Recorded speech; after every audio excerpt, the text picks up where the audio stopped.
নমস্কার বন্ধুরা, কেমন আছো তোমরা সবাই? আজকে আবারও একটা নতুন গল্প নিয়ে চলে এলাম। সকাল সকাল স্নান করে পুজো দিয়ে নিয়েছি।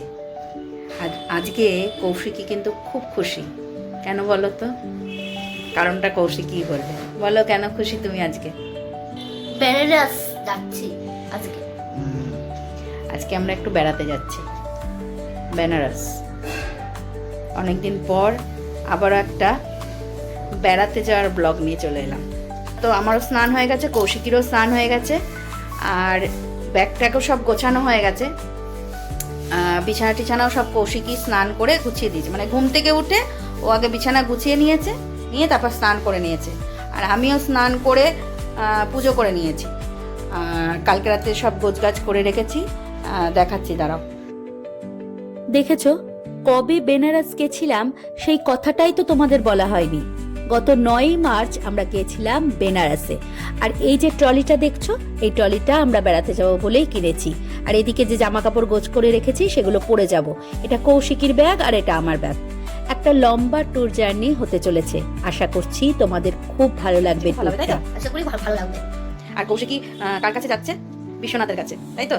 কাশী বিশ্বনাথের কাছে যাচ্ছে, শিব ঠাকুরের কাছে যাচ্ছে। আর ও তো খুব খুশি, কারণ ও তো শিব ঠাকুরের প্রাণের মানুষ। তাই ও শিব ঠাকুরের কাছে যেতে পারছে বলে ওর খুব ভালো লাগছে। চলো। বাবা মায়ের আশীর্বাদ নিয়ে আমরা বেরিয়ে পড়লাম। 3:55 শান্তিপুর লোকাল ধরে প্রথমে আমরা যাব শিয়ালদা। তারপর শিয়ালদা থেকে অমৃত ভারত এক্সপ্রেস করে আমরা যাব বেনারসে।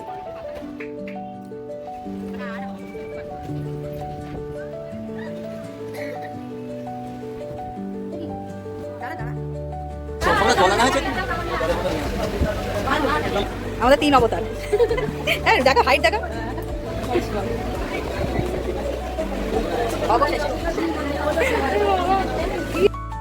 প্রায় 6:10 কি 15 হবে আমাদের ট্রেন ঢুকে পড়লো শিয়ালদা স্টেশনে।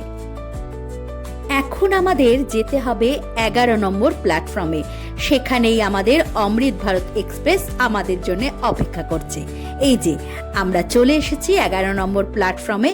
এই ট্রেনে করেই আমরা যাব বেনারসে।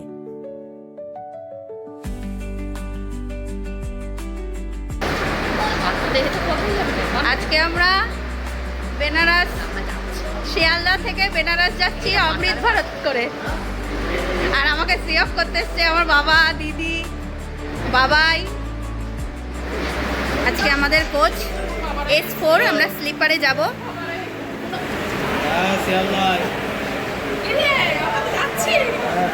এই যে আমাদের পুরো টিম মেম্বার এখানে। ক্লান্ত সবাই। একটা লম্বা জার্নি করেছি আমরা শান্তিপুর থেকে শিয়ালদা পর্যন্ত। আর এখানে দিদি এসছে, বাবা, সবাই এসছে। তো বেনারসের একটা লম্বা ট্যুর আমরা করতে চলেছি। চলো, আবার বেনারসে হয়তো পৌঁছে তোমাদের সঙ্গে দেখা হবে। আর রাত্রিরে ট্রেনে কি ডিনার করছি সেটাও তোমাদের দেখাবো। ট্রেনের দরজা খোলা মাত্রই আমরা ট্রেনে উঠে পড়লাম। তারপর আমাদের সিট নিয়ে আমরা যে যার জায়গায় বসেও পড়লাম। বেশ কয়েক মাস আগে এই অমৃত ভারত এক্সপ্রেস ট্রেনটি শিয়ালদা থেকে চালু হয়েছে। খুব অল্প সময়ে, মাত্র 1 রাতের জার্নিতে আমরা খুব অল্প খরচে পৌঁছে যেতে পারি বেনারসে।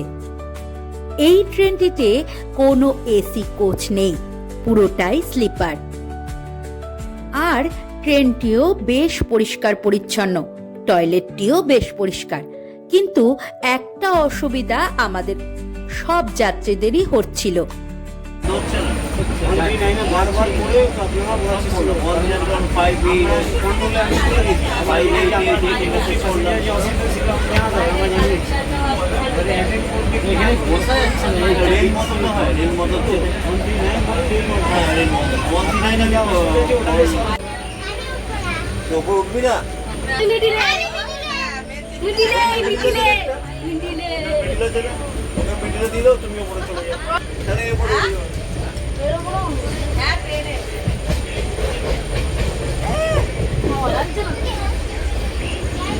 বাচ্চারা পুরো একদম ফুল মস্তিতে আছে। রাতের ডিনারে ফ্রাইড রাইসটা আমি বাড়ির থেকে করে নিয়ে গিয়েছিলাম, আর আমার সহযাত্রী, আমার বান্ধবী, ও করে নিয়ে এসেছিল কষা কষা আলুর দম, অবশ্যই নিরামিষ। সেদিন রাতে আমরা নিরামিষ খাবারই খেয়েছিলাম। আর বেনারসে আমরা যে কদিন ছিলাম সে কদিন ওখানে নিরামিষই খেয়েছিলাম, ওখানে আমিষের কোনো ব্যবস্থা ছিল না। সিজা কি খাচ্ছ? জোরে বলো, কেউ শুনতে পাবে না। ভালো আছে?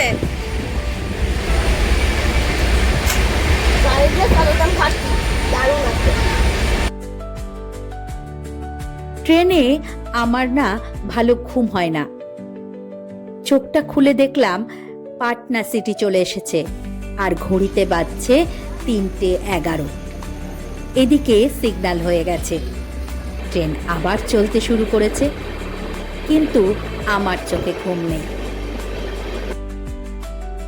কিছুক্ষণ বাদে ট্রেন ঢুকলো পাটনা জাংশনে।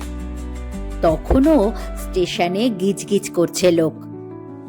কত রাতেও মানুষের বাড়ি ফেরার তারা। সকাল হতে না হতেই দেখলাম ট্রেনের সব যাত্রীরাই প্রায় মাঝরাতে বোধহয় কোনো না কোনো স্টেশনে নেমে গেছে। আমরাও আমাদের ব্যাগ গুছিয়ে বসে আছি আমাদের গন্তব্যে নামবো বলে।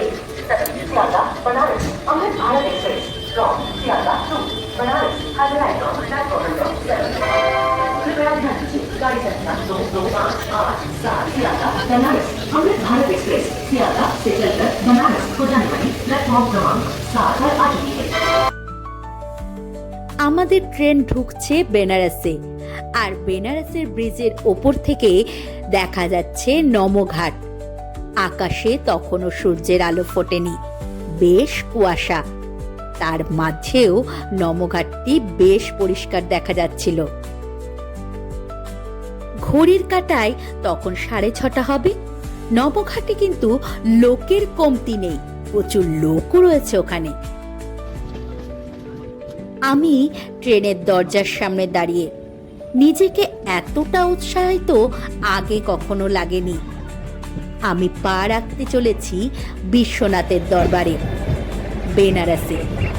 আমার ট্রেন পৌঁছে গেছে।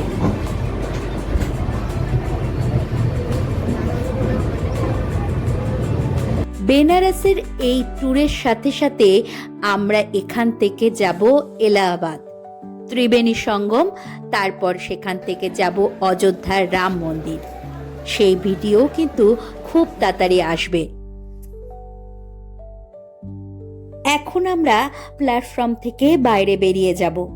আমাদের অটো বুক করাই আছে, আমাদের ঘরও বুক করা আছে। এই ট্যুরে আমরা আছি মোট 8 জন।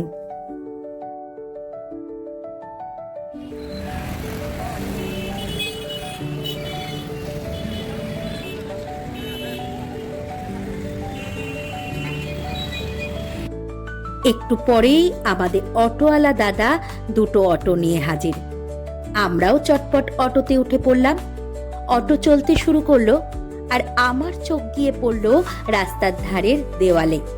কি সুন্দর পেন্টিং করা রয়েছে! বেনারসের অলিতে গলিতে এরকম পেন্টিং কিন্তু আমাদের চোখে পড়েছিল। আমরা যেহেতু সময়ের বেশ অনেকটা আগেই হোটেলে এসে পৌঁছেছিলাম, তাই হোটেল আলা দাদারা আমাদের একটা রুমই রেডি করে দিতে পেরেছিলেন, আর 2টো রুমে তখনও গেস্টরা রয়েছে। হোটেলের জানলা দিয়ে যে রাস্তাটা সোজা ডান দিকে দেখাচ্ছি, এই সোজা রাস্তা চলে গেলেই গোধুলিয়া চড়াহা। হোটেলের রুমটা মোটামুটি ভালোই ছিল, সব কিছুরই ব্যবস্থা ছিল, এসি, গিজার, টিভি, সব কিছুর ব্যবস্থা ছিল। হোটেলে একটু বিশ্রাম নিয়ে আমরা সবাই মিলে চলে এলাম আস্সি ঘাটের কাছে, কারণ আমরা প্রথম দিনই চেয়েছিলাম গঙ্গা স্নানটা সেরে ফেলতে। তাহলে চলো আজকের গল্পটা এখানেই শেষ করছি। বিশ্বনাথ মন্দিরে কিভাবে গেলাম, পুজো দিলাম, আর নানান ট্যুরগুলো কিভাবে করলাম, সেই গল্প নিয়ে আসছি পরের পর্বে। দেখা হচ্ছে আবারও একটা নতুন ভিডিওয়। সবাই খুব ভালো থেকো, সুস্থ থেকো, সাবধানে থেকো। আর ভিডিওটা কেমন লাগলো সেটা অবশ্যই কমেন্ট বক্সে জানিও। ভালো লাগলে একটা লাইক দিয়ে দিও। দেখা হচ্ছে আবারও একটা নতুন গল্প নিয়ে পরের পর্বে।